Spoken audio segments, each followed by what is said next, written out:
The elderly janitor knelt, hands trembling as she reached for the spilled coffee cup. Laughter echoed around her. "Maybe you should retire," a young employee sneered, kicking her mop aside. Her face burned with disrespect. No one helped. No one cared. Then, a sharp voice cut through the mockery. "Enough. Pick it up yourself." Silence. All eyes turned to Emily, standing tall, unshaken. The janitor looked up, eyes filled with shock. Neither of them knew this moment would change everything. "Hello, my name is Michael Miles. Before we start, please subscribe to my channel. Now let's start." The elderly janitor knelt, her frail hands trembling as she reached for the spilled coffee cup. Laughter echoed around her, sharp and cruel. Her face burned with disrespect. The smell of freshly brewed coffee mixed with the sting of embarrassment in the air. "Maybe you should retire," a young employee sneered, his polished shoes nearly stepping on her fingers as he kicked her mop aside. "This job's a little too much for someone your age, don't you think?" More laughter. Some people smirked, others simply watched. No one helped, no one cared. Then, a sharp voice cut through the mockery. "Enough! Pick it up yourself." Silence. All eyes turned toward Emily, standing tall, unshaken. Her hazel eyes burned with defiance as she stared the man down. She didn't blink. The janitor looked up, her watery gaze filled with shock. No one had ever stood up for her. Not in all the years she had worked here, scrubbing floors for people who barely acknowledged her existence. The man scoffed, crossing his arms. "Excuse me?" Emily didn't flinch. She stepped forward, her heels clicking against the marble floor. "You heard me," she said, her voice steady. "You made the mess. Pick it up." A few gasps. A hushed murmur swept through the office. The man's smirk faltered. "It's not my job to clean up after myself," he muttered, shifting uncomfortably. Emily raised a brow. "No, but it's hers?" She gestured to the janitor, still kneeling, still frozen in disbelief. "She's twice your age, and you think humiliating her makes you powerful?" The office was dead silent. The man clenched his jaw, clearly uncomfortable under the weight of so many eyes. With a huff, he bent down, snatched up the cup, and tossed it in the trash. "Happy now?" he muttered. Emily smiled, but there was no kindness in it. Thrilled. Then she turned to the janitor, offering her hand. "Are you okay?" The woman hesitated, blinking away tears before taking Emily's hand. Her grip was weak but warm. "Thank you," she whispered. Emily helped her to her feet, brushing off her uniform. "You don't deserve this," she said softly. The woman shook her head. "It happens all the time." Emily's stomach twisted. All the time. Before she could say more, the sound of footsteps interrupted them. A deep voice echoed through the office. "What's going on here?" Emily turned and froze. The CEO himself stood in the doorway, eyes scanning the scene. His gaze lingered on the janitor, his expression unreadable. Then, something shocking happened. The janitor's face drained of color. Her lips parted, her breath hitched. She looked like she had seen a ghost, and the CEO, his eyes widened in pure shock. Emily had no idea she had just stepped into the middle of something much, much bigger than a simple act of kindness. The office felt frozen in time. The CEO stood in the doorway, his sharp gaze locked onto the elderly janitor. His usually stern face was unreadable, but his eyes, they held something deeper. Shock, recognition. Emily noticed the janitor's breath hitch. Her frail hands clenched at her apron, as if trying to steady herself. The air between them was thick with something unspoken, something powerful. "Someone explain." The CEO's deep voice broke the silence. The man who had disrespected the janitor cleared his throat, suddenly looking much smaller than before. Just a little misunderstanding, sir." He forced a chuckle. "The janitor spilled some coffee and I spilled nothing." The janitor's voice was soft but firm. The CEO's eyes darkened. "Is that true?" Emily took a step forward. "No, sir. She didn't spill anything. He kicked over the mop and made fun of her." Her tone was calm but edged with anger. She wasn't afraid to speak the truth. A few gasps. The man paled. I didn't mean—" The CEO raised a hand, silencing him. His eyes never left the janitor. "Are you all right?" His voice had softened, just a little. The elderly woman gave a small nod, but she wouldn't meet his gaze. "I'm fine." Emily, standing close enough, noticed something strange. The janitor wasn't just nervous. She was avoiding his eyes on purpose. "Why?" The CEO exhaled sharply. "Step into my office," he said. Emily started to turn, but his voice stopped her. "Not you." Her brows furrowed. He was looking at the janitor. Emily's curiosity burned as she watched the elderly woman follow the CEO, her steps hesitant, like she was walking towards something she had spent years trying to avoid. The moment the door shut behind them, hushed whispers spread through the office. Emily caught bits and pieces. Did you see his face? Why did he look at her like that? She's just a janitor, right? But something in her gut told her that woman was more than just a janitor. Emily didn't believe in coincidences. She needed to know the truth, and she wasn't going to stop until she found it. Emily couldn't focus for the rest of the day.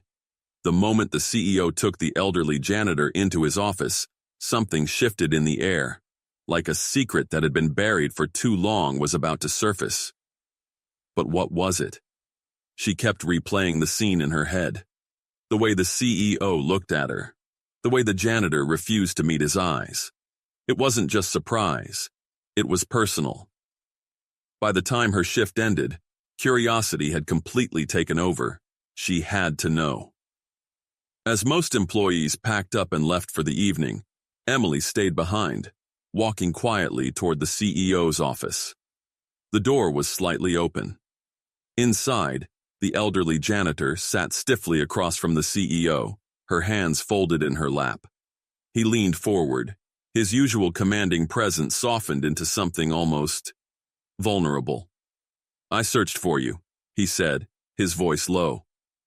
The janitor let out a shaky breath. "I didn't want to be found." Emily's breath caught. "Searched for her? Why?" The CEO rubbed his temples, exhaling. "Mom, why are you here?" Emily's heart nearly stopped. "Mom?" She gripped the wall for support. The janitor was the CEO's mother. The elderly woman, his mother, sighed. "I didn't want special treatment, Charles. You disappeared from my life for 10 years, he said, his voice a mix of pain and frustration. "And now I find you here, cleaning floors in my own company." Her lips pressed into a thin line. "I wanted to earn my way." Charles shook his head in disbelief. "You're my mother. You don't have to." "I do," she cut him off, "because I failed you before." Silence, heavy, painful.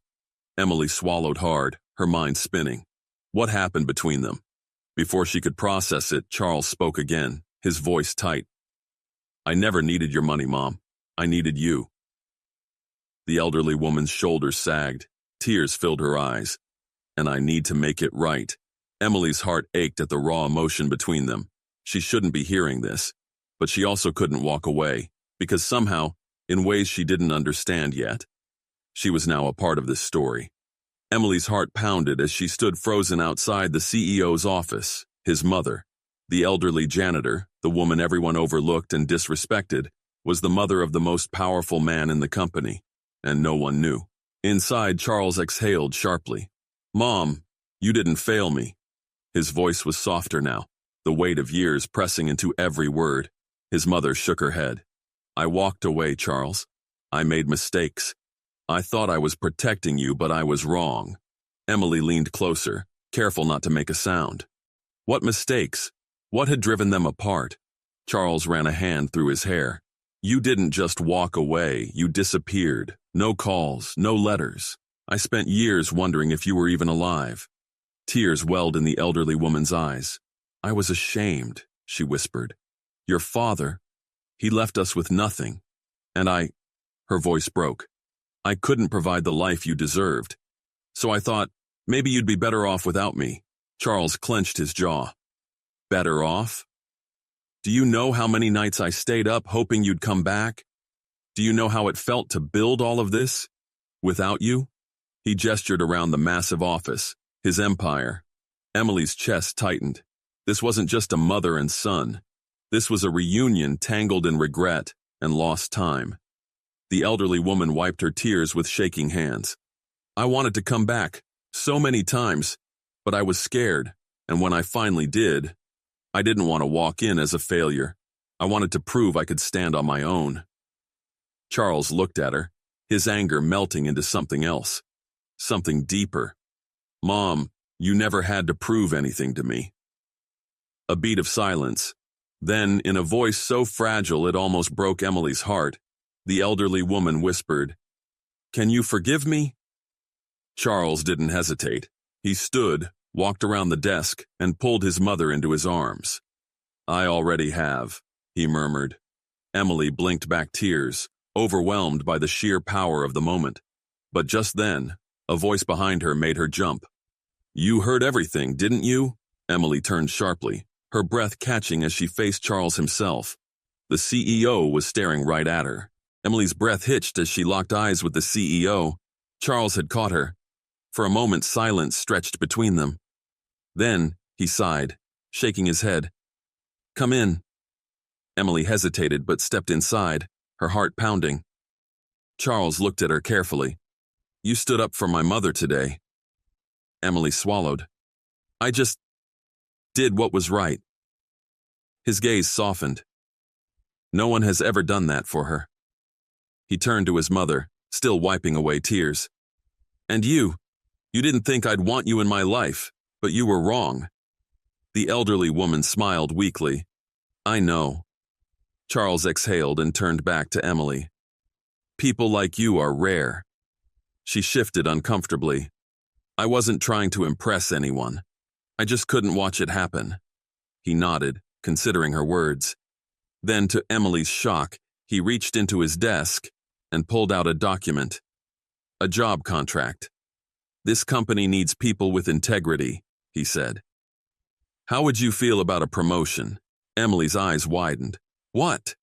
"You're smart, fearless, and you don't tolerate injustice. I need people like that in leadership," he said simply. "If you're interested." Emily blinked. This had started as just a normal day, but now, her entire life could change. She looked at the elderly woman, the janitor who was really a mother longing for redemption. Then back at Charles, a CEO who had spent years building an empire without the one person he needed most. And now somehow, Emily had become a part of their story. She took a deep breath and smiled. "I'd love to,